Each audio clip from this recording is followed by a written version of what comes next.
Bienvenidos a La Máquina del Café, un bar perdido en el espacio-tiempo donde nos permitimos charlar sin prisas con personas que quizás no conozcas, pero de las cuales seguro que puedes aprender algo. Hoy tenemos con nosotros a Marc Marqués. Hola Marc, gracias por aceptar el reto de Pepsi. ¿Por qué te hiciste entrenador? ¿Por qué me hice entrenador? Bueno, pues creo que cada uno lleva dentro algo que en un momento u otro de su vida se da cuenta de que ha nacido para esto, ¿no? Yo creo que desde pequeño ya tuve claro que quería dedicarme a todo el tema de la docencia. Desde pequeño ya sabía que quería ser profesor y en eso estoy. Entonces, en el momento en que el club en el que estaba me dio la oportunidad de poder estar de ayudante, ¿no? Que creo que es por donde casi todo el mundo empieza, tuve muy claro que quería aceptarlo y a partir de aquí todo fue cuestión de cada temporada ir mejorando la propuesta que me iban haciendo y llegar hasta ser primer entrenador. Tú estás entrenando ahora mismo un mini A en el Grup Barna. Ajá. Sí, eso es. Es una categoría de formación. ¿Cómo es de importante saber ser maestro para poder entrenar? Porque son niños muy pequeñitos, bueno, hasta 10 años. ¿Cómo es de importante el tener capacidades didácticas, más allá de las técnicas? Bueno, yo cada vez tengo más claro que si fuera por mí, no tiene por qué ser un requisito, pero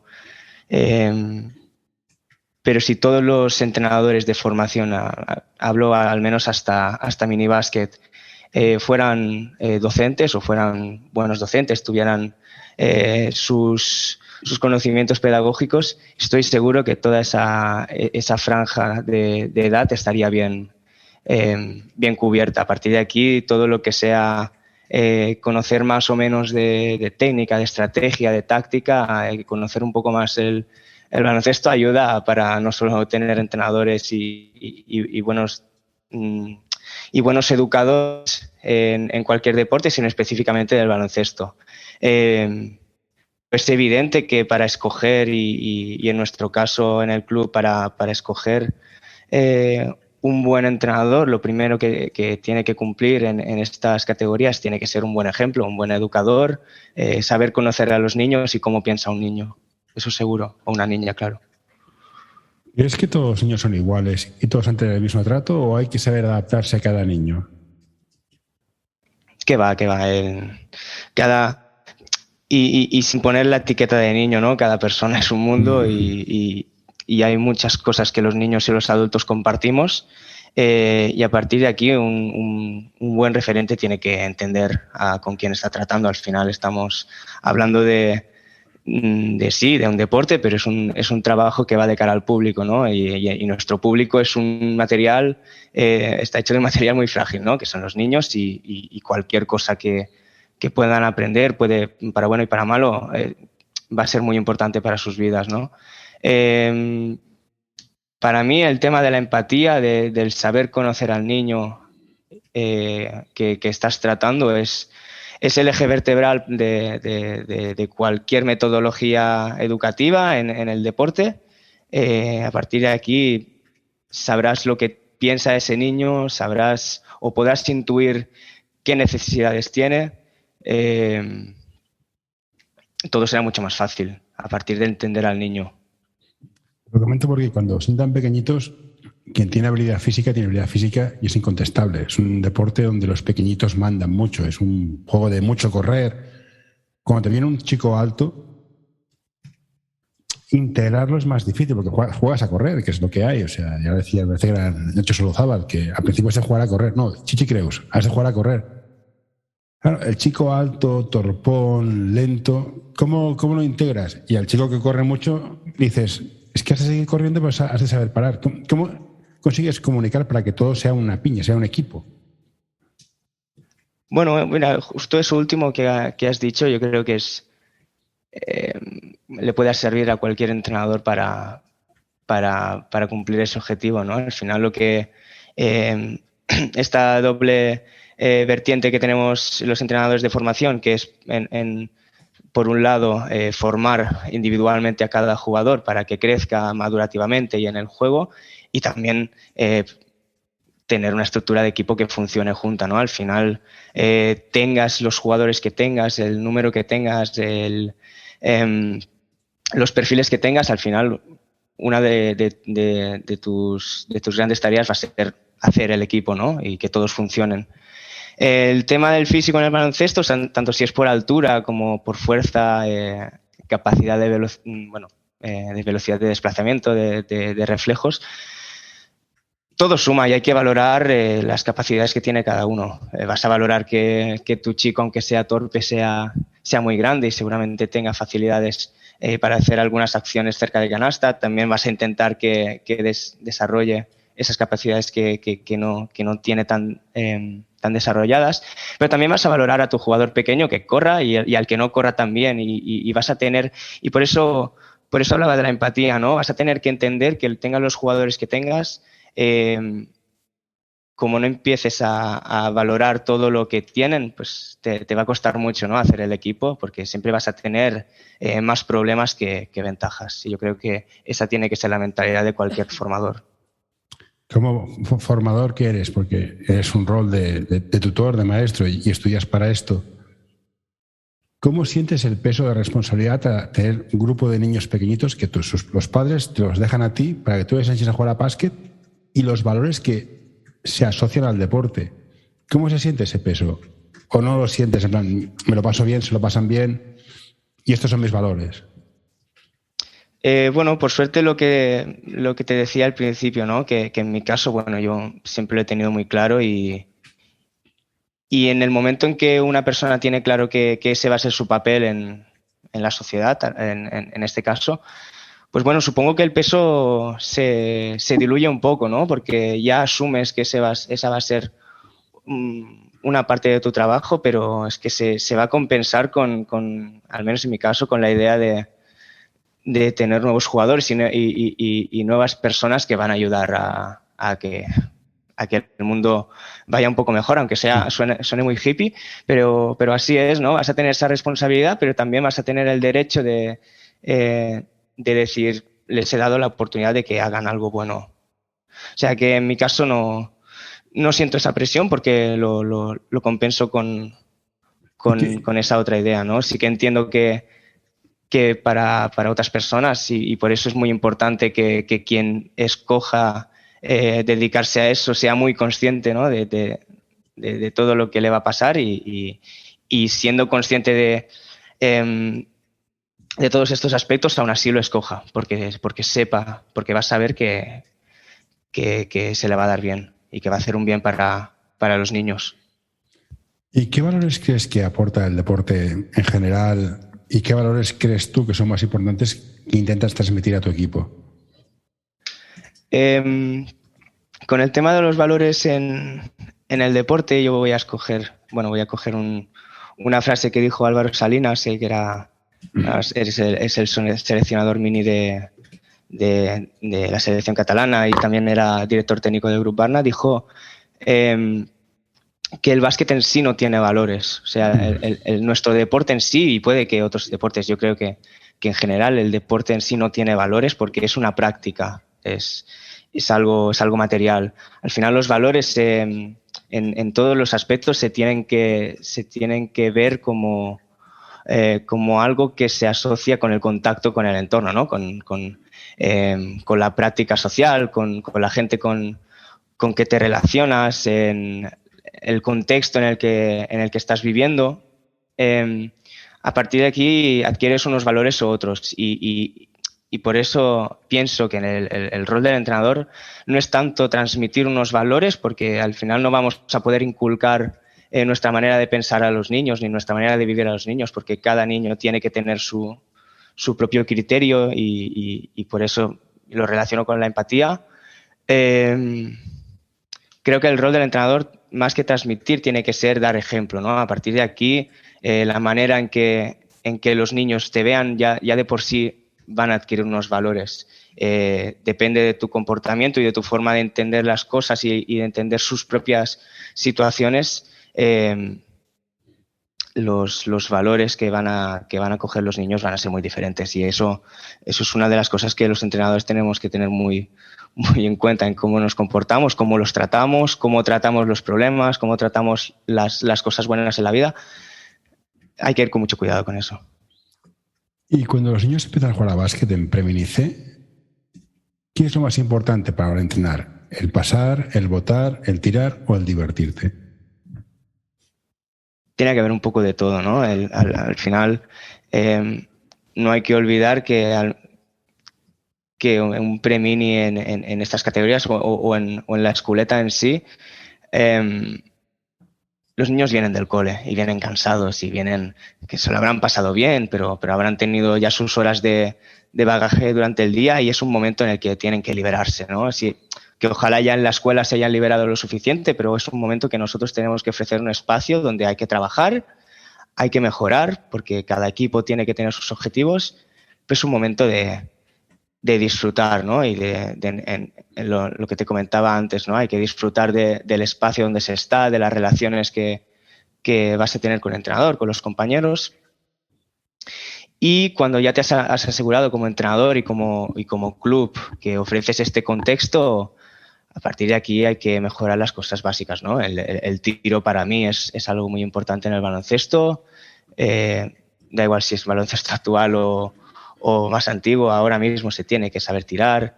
El bote es muy importante. La capacidad de decidir, todo medido a la madurez y la edad de los jugadores, pero estos tres aspectos van a ser, para mí, muy importantes para hacer un buen primer paso a la formación de los niños. ¿Y los objetivos de cada equipo los fijas tú como entrenador? ¿Los fija el coordinador, el director técnico? ¿Cómo se fijan los objetivos? Hay un patrón has empezado en Premini C, has saltado con la izquierda, luego con la derecha, luego saber entrar, luego saber no sé qué. ¿Cómo se fijan los objetivos? ¿Y cómo se miden? Claro, porque si no los mides, ya miras tú cómo los compruebas. En mi caso, yo esta temporada he cogido el rol también de coordinador, por eso puedo más o menos responderte a la pregunta. Igual que antes, yo creo que tiene que haber un poco de todo. El club tiene que ser muy consciente de qué tipo de jugadores tiene que ser muy consciente de qué tipo de entrenadores tiene, y a partir de aquí a dónde se quiere llegar, ¿no? Eso por la parte del club. Ahora, lo que es la realidad del día a día, aunque yo me esfuerce como coordinador para vivir el día a día del equipo y conocer todo lo posible de primera mano de cada equipo, al final lo que es lo principal lo sabe, y lo que se vive lo sabe el entrenador, ¿no? Uh-huh. Y en ese sentido tiene que ser él también el que coja las riendas, y juntamente con el club marque unos objetivos que pueden ser de principio de temporada para largo plazo, pueden ser objetivos semanales, pueden ser objetivos diarios, pero tiene que ser una idea que tenga sentido y para el equipo, sobre todo para los jugadores,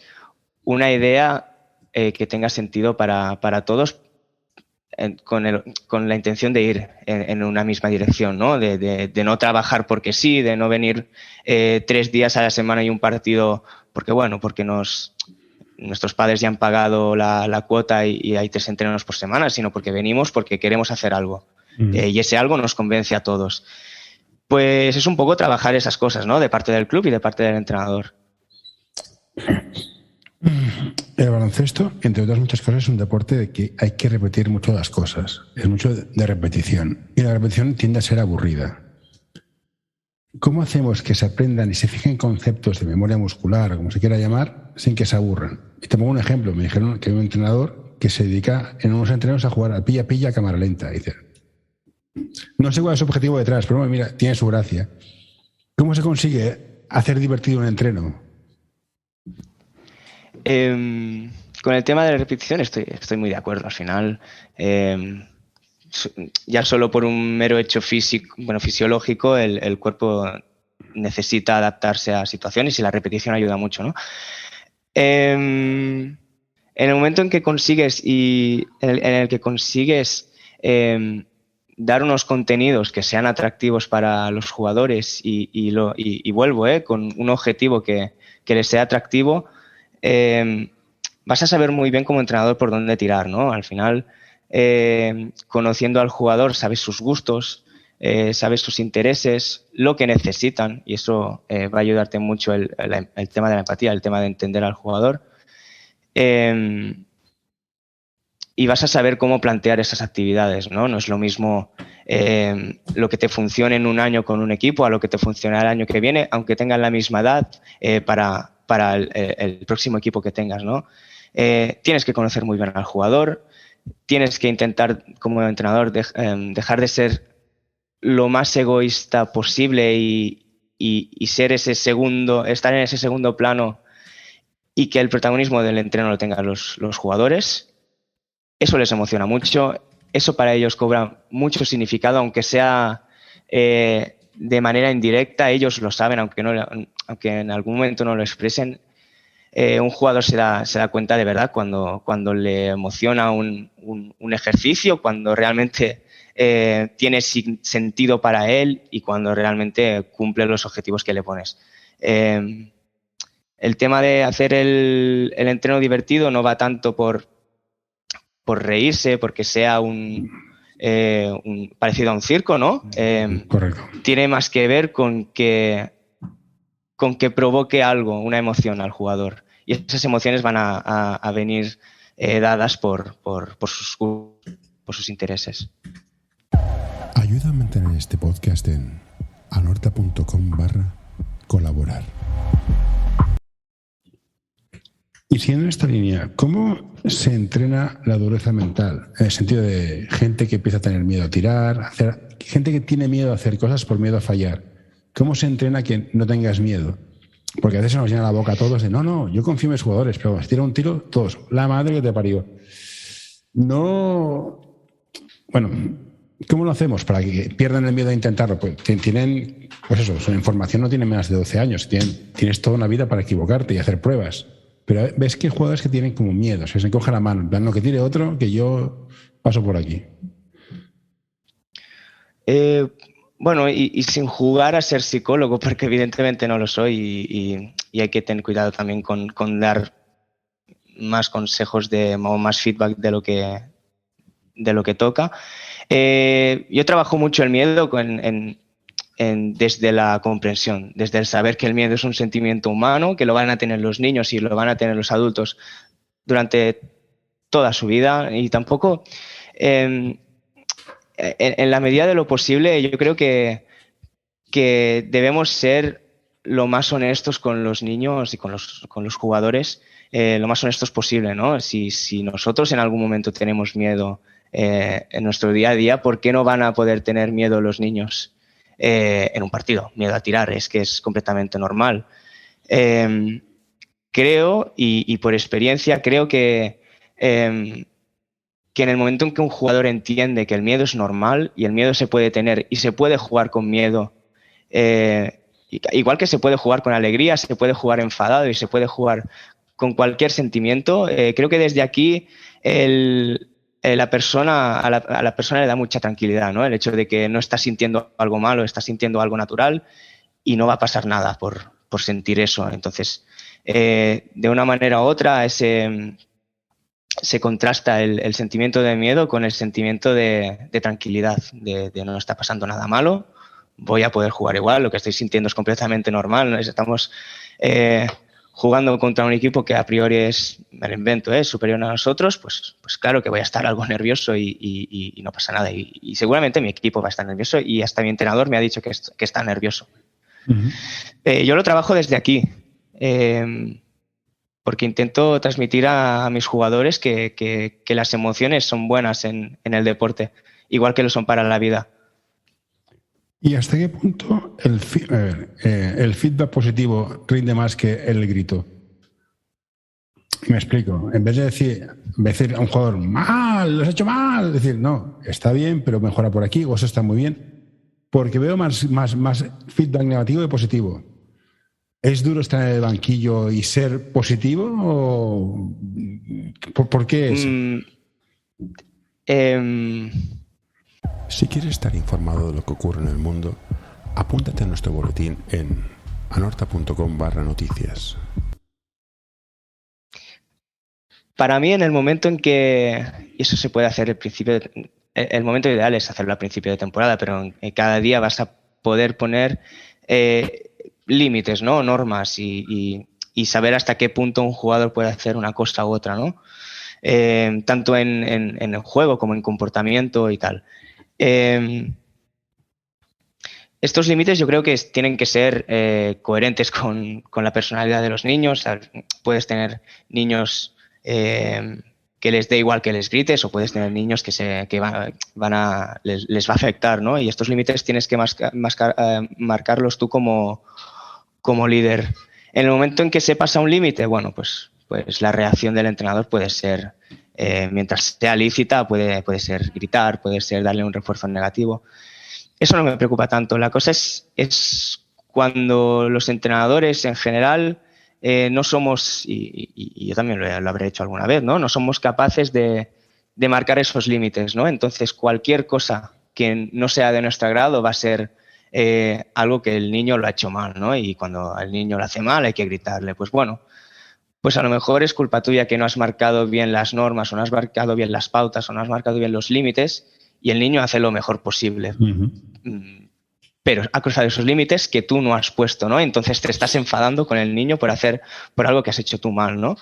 En el momento en que un equipo tiene claras esas pautas, el niño lo va a tener claro, y va a tener claro cuando pasa esos límites, y va a ser consciente. Y cuando tú te enfadas porque ha pasado esos límites, él lo va a saber y le vas a ver mal. Por supuesto, los niños no son tontos. Los niños no son tontos porque las personas no somos tontas. Al final, todos funcionamos así. Yo hace tiempo, cuando yo jugaba a básquet y no había pabellones, había una manía de los entrenadores de pegarle la bronca al banquillo por algo que hacía el jugador en pista. Decías, ¿y a mí qué me explicas, tío? Sácame y me pegas la bronca por lo que yo he hecho en pista. Estoy en el banquillo, ¿qué me estás contando? Y supongo que el entrenador también tiene su tensión y la suelta con el banquillo porque, mira, te pilla más cerca. Y en plan, vale, pues desahógate, hijo mío, que te diga. Es que ese entrenador no es fácil. Hablamos mucho de que el jugador ha de jugar, ha de mejorar, tal y cual, que si no te cortamos, no sé si en el Barna cortan mucho o no, pero bueno, los clubes que juegan por arriba se acaba cortando. Los entrenadores han de seguir formándose, y cómo se forman, y lo más importante, los padres, cómo ayudamos a los padres a ser buenos para nuestros hijos, porque hay muchos padres que se emocionan, hijo mío, tira, no sé qué, haz, chato, calma, ese de allá es el entrenador, él lo dirá, tú aplaude y cállate. ¿Haría falta recordar esto de vez en cuando? Sí, por supuesto. Todos tenemos que entender que para bien o para mal, todos intentamos hacer lo mejor posible, siempre, y siempre hay que ver, bueno, el punto de maldad con la que la gente hace las cosas. Y yo creo que no hay tanta maldad como la gente quiere pintarlo, ¿no? Y si un padre tiene una reacción exagerada, y aunque sea constante, siempre lo va a hacer porque cree que es lo mejor, sea para él, o sea para su hijo, o sea porque cree que hace un bien al equipo. Bueno, esto para mí también tiene que ver con las pautas que tiene que marcar, sea el entrenador. Creo que en tema de relación con familias, esos límites tiene que marcarlos el club. Por mi parte, a mí me gusta mucho como coordinador hacer partícipes a las familias, porque, bueno, por lo mismo que te he dicho, ¿no? Siempre, de la manera que sea, van a intentar hacer lo mejor posible, y si se les acompaña, ¿no? Y creo que va por aquí tu pregunta, si se les acompaña para que sean capaces de esas actuaciones que tienen, que sean positivas para todo el mundo, lo van a hacer, porque lo van a hacer porque quieren hacerlo, quieren hacer un bien, sea al club, sea a su hijo, o sea al equipo. Entonces, de la misma manera que formamos a los niños, no es del mismo modo, pero ¿por qué no se puede integrar también a una familia que tiene toda la buena voluntad de apoyarnos, ¿no? Uh-huh. Y con el tema de entrenadores, como entrenador siempre hay que tener hambre de formarse. Creo que en el momento en que alguien, sea entrenador, sea del ámbito que sea, ¿no? En el momento en que alguien se cree que que ya ha alcanzado un nivel determinado, creo que siempre es el momento adecuado para aprender más. Y más teniendo en cuenta que no lo haces para ti mismo, sino que lo haces para un grupo de niños que dependen de ti. Y como más te esfuerces, como más intentes mejorarte a ti mismo, más vas a mejorar a ese grupo de jugadores. Y esto es muy guay. Y como entrenador, ¿qué es triunfar? ¿Ganar títulos o mejorar equipos? Y no es lo mismo. Depende del... No es una pregunta nada fácil porque, bueno, siempre depende de dónde quieras ir, ¿no? En el momento en que tienes un objetivo marcado o varios objetivos marcados, me parece que triunfar tiene que ver con cumplirlos, ¿no? Y por eso siempre tenemos que ir mucho con cuidado o con mucho cuidado a la hora de escoger esos objetivos, ¿no? Siempre podemos desear ganar ese título, puede ser un objetivo, pero de hecho nunca dependerá al 100% de nosotros el ganar ese título. Podemos tener un mal día, o sea, dependemos del contexto, dependemos del rival, dependemos de cómo están los jugadores. Para mí el triunfar significa el cumplir unos objetivos de los que siempre vas a poder ser 100% responsable, ¿no?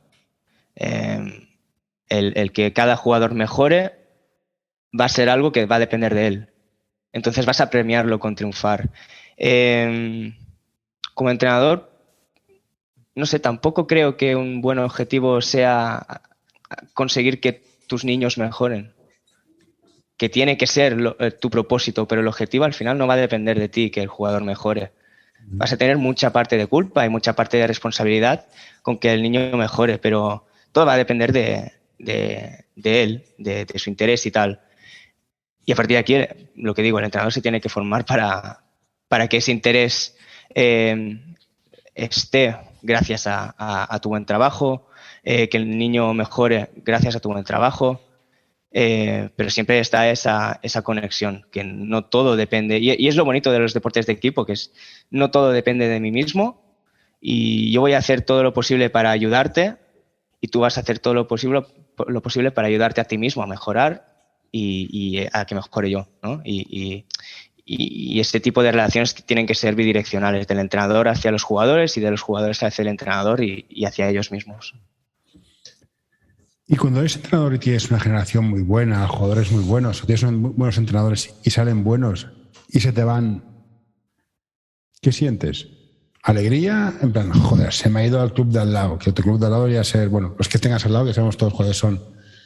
¿Fastidia? ¿Te alegra? Si es al club de al lado molesta más, si se va al Barcelona, al Juventud, que son los grandes, me gusta. ¿Cómo se digiere esto? Porque al final es ley de vida, te van a picar jugadores. Los grandes te los van a picar. ¿Cómo lo digieres? A ver, honestamente no voy a decir que al momento, incluso al pasado un tiempo, no vaya a joder, ¿no? Porque es un jugador tuyo, te has esforzado con él y él, te lo agradezca o no, ha mejorado por la temporada que ha hecho contigo y con el grupo y con el contexto en general, ¿no? Tampoco hay que atribuirse todo el mérito al entrenador, ni mucho menos. Pero pasado ese tiempo creo que tenemos que ser conscientes de que al final, o sea, la oferta de niveles, de equipos, de club en Barcelona, yo que vengo de Menorca, de un sitio más pequeño, la oferta aquí es enorme y no hay que olvidar que esto es una actividad extraescolar que se puede tomar con más o menos seriedad, pero el niño tiene el derecho de escoger el sitio donde se sienta mejor, ¿no? Donde esté más cómodo, donde él crea que vaya a vivir mejor su vida, ¿no? Esto va a seguir jodiendo si realmente crees que no ha escogido el sitio donde se va a sentir mejor. En el momento en que sabes que ha tomado una buena decisión para él mismo, yo creo que te puedes quedar tranquilo porque mira, sea con nosotros o sea con el equipo de al lado, o sea con el Barça, o sea con la Peña, has escogido el sitio donde crees que vas a estar mejor y ojalá ese sitio te lo pudiéramos dar nosotros, pero no ha sido así, ya está, ¿no? No, yo aquí le doy razón a un padre que me comentaba. El problema no es que se vayan, el problema es que que quieran volver después y no sientan como un fracaso que al cabo de 2 años te corten. Eres coordinador, me has dicho, coordinador de canasta patita, bueno, canasta pequeña. Sí. ¿Qué rol tiene? ¿Marcas las directrices del sistema de juego? ¿Queremos que juguemos a contraataque? ¿Juegos más estáticos? ¿Qué marca un coordinador? O sea, bueno, sí que es verdad que yo esta temporada he cogido el puesto a mitad de temporada por unos motivos externos a mí, ¿no? Y de momento esta temporada no hemos marcado nada. Yo creo que el ideal del coordinador es algo que comentaba antes, ¿no? El hecho de que no el 100% de las cosas tienen que venir marcadas por el club, porque significaría que el club, desde su organización, desde su estructura principal, entienden la situación del día a día de cada equipo y de cada jugador, y eso no es la realidad. O sea, yo como coordinador puedo estar presente en todos los entrenos de cada equipo, pero aún así no me voy a enterar ni de la mitad de las cosas que pasan por la cabeza de cada jugador. Y eso es el voto de confianza que tenemos que darle a los entrenadores, ¿no? El que ellos sepan y conozcan muchísimo más al jugador que el coordinador. Entonces, esa planificación, esos sistemas de juego, como los contenidos, los objetivos, tienen que ir un poco de la mano, ¿no? Lo que es la parte que llamamos el ADN del club y el ADN de lo que tiene que ser un equipo del Grup Barna, en nuestro caso, un equipo del Grup Barna, un jugador del Grup Barna, un entrenador del Grup Barna, eso tiene que marcarlo el club, porque son los pilares donde tiene que sustentarse nuestro proyecto, y eso tenemos que marcarlo nosotros, y a partir de aquí el día a día tiene que ser voto de confianza al entrenador, porque en la selección que vamos a hacer del entrenador vamos a ser conscientes de que escojamos a un chico o una chica que sea capaz de hacer ese trabajo por nosotros y que se sienta bien haciendo ese trabajo. Ya hablando un poco más de temas técnicos, veo que mucha gente sabe votar muy bien, hace muchísimas cosas, pero hace un uso excesivo de finta, cambios por debajo de las piernas. ¿Cómo entrenamos o se ha de entrenar a los jugadores a hacer menos pero mejor? O sea, no hace falta 24 fintas, que una de ellas funciona, no te líes. Y la otra es, ¿cómo se entrena el jugar sin balón? Porque al final solo hay un balón y hay 5 en pista atacando. Estas dos cosas, ¿cómo se entrenan? Porque el balón es muy goloso, todos vamos al balón, sobre todo cuando son preminis, una esculeta, ya lo ves, hacemos moscas. ¿Cómo se empieza a dejar espacio, no abusas el balón, pasa, ser minimalista? ¿O yo estoy equivocado? Claro, esta es otra. Con el tema del minimalismo baloncestístico, bueno, primero vamos a asegurarnos de que lo que tú le mandas al jugador tiene que ver también y tiene que ser coherente con que quieras que haga menos botes. Lo que te decía antes, ¿no? Si tú no marcas esas pautas al principio, es normal que el jugador intente hacerlo lo mejor posible, y muchas veces hacerlo lo mejor posible va a ser hacer 50 cambios por debajo. Y te puedo poner un ejemplo. Al final, si nosotros lo único que le pedimos al jugador, por ejemplo, es en el 1 contra 1 el meter canasta, si el jugador mete canasta después de hacer 50 cambios por debajo de las piernas, no puedes exigirle no puedes exigirle explicaciones y decirle, ostras, ¿por qué haces 50 cambios por debajo de las piernas? Y te va a decir, bueno, he metido canasta, tú me has dicho que meta canasta. Esto en cierto modo funciona así, ¿no? Por eso hay que tener muy en cuenta qué objetivos les marcamos y qué pautas les marcamos. El meter canasta para mí nunca es un buen objetivo para un jugador. No es un buen, no tiene que ser la finalidad del juego, ¿no? Tiene que ser, por ejemplo, el tirar liberado. Eso puede ser una opción. Y si en lugar de tirar liberado, porque tirar liberado también se puede tirar liberado con 50 cambios por debajo de las piernas. Si tú realmente quieres que tu jugador no haga esos cambios de mano o no sea tan excesivo, tienes que marcárselo. Porque esto funciona mucho con como la negociación de un contrato, ¿no? Tú vas a marcar tus cláusulas y vas a marcar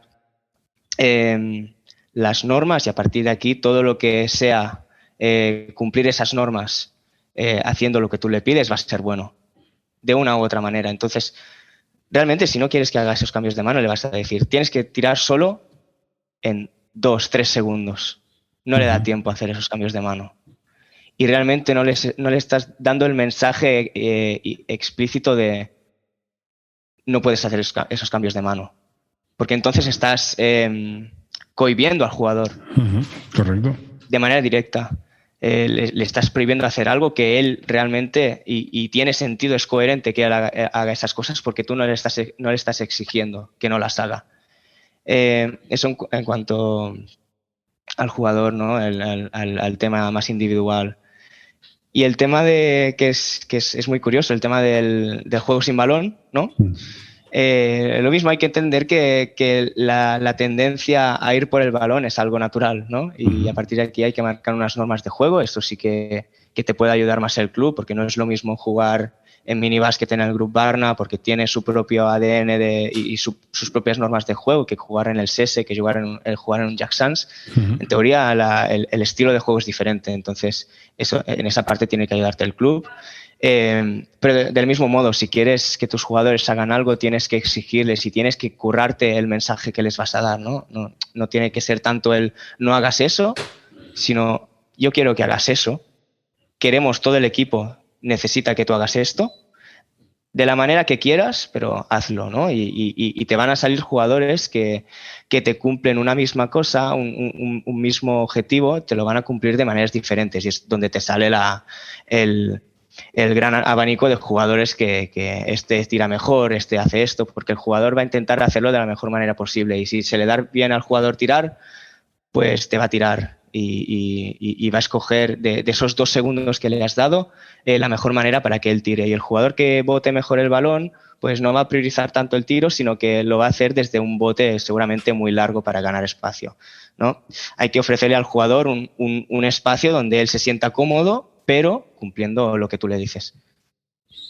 Y respecto a las normas pasarela, esto de han de jugar todos mínimo 3 cuartos, se hace individual, no se pueden hacer bloqueos, no se puede hacer zona, ¿estás a favor o en contra? Yo estoy muy a favor. Yo estoy muy a favor y o sea, en el tema del juego del niño no hay que... Por eso yo nunca exijo jamás a mis jugadores que ganen un partido, pero no porque sea antididáctico, que lo es, pero yo no quiero darle el mensaje a mis jugadores de que tengan la presión de ganar el partido, cuando lo que te he dicho antes, el ganar el partido no tiene que ver con ellos, tiene mucho que ver con cómo juega el rival, cómo está la pista, cómo se sienten ellos. Entonces, tiene que ver con que den lo máximo posible, ¿no? Y si tú tienes en tu plantilla esos 11, 12, 10 jugadores, incluso si tienes jugadores del B que te suben, ¿no?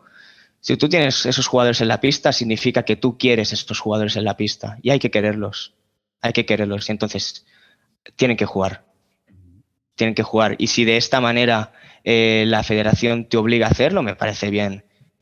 Y si no te obliga, yo lo haría igualmente. Pero está bien que la federación obligue a hacer esas cosas, porque hay gente que no entiende, ¿no? Que tener 11 jugadores significa que los 11 jugadores son válidos para jugar ese partido.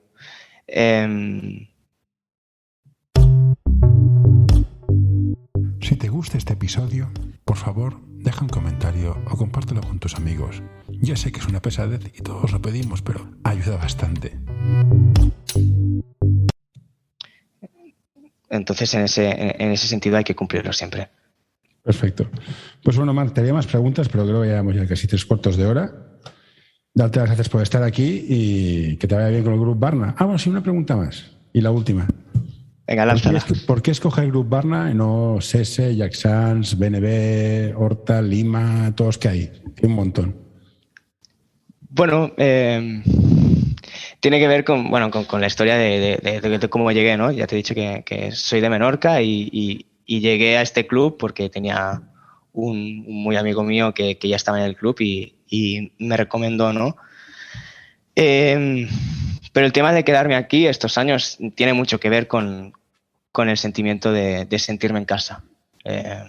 No es fácil, seguramente las condiciones en las que llegué, ¿no? Llegar nuevo a la ciudad con 17 años, seguramente me agarré a eso y las condiciones eran buenas para agarrarme, ¿no? Pero de una u otra manera yo en el club me siento como en casa, siempre han confiado mucho en mí, la manera en cómo se trabaja me gusta, y lo que te comentaba antes, esto sirve para jugadores y para entrenadores, ¿no? Al final hay que escoger en la vida los sitios donde te sientes mejor.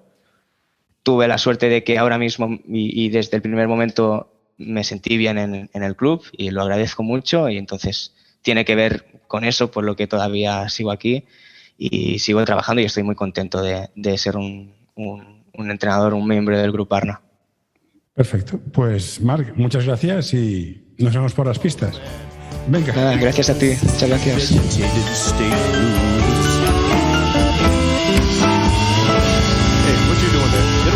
No, don't you touch that. No, don't you pull that plug. No, hey, nurse. All right, I'm done.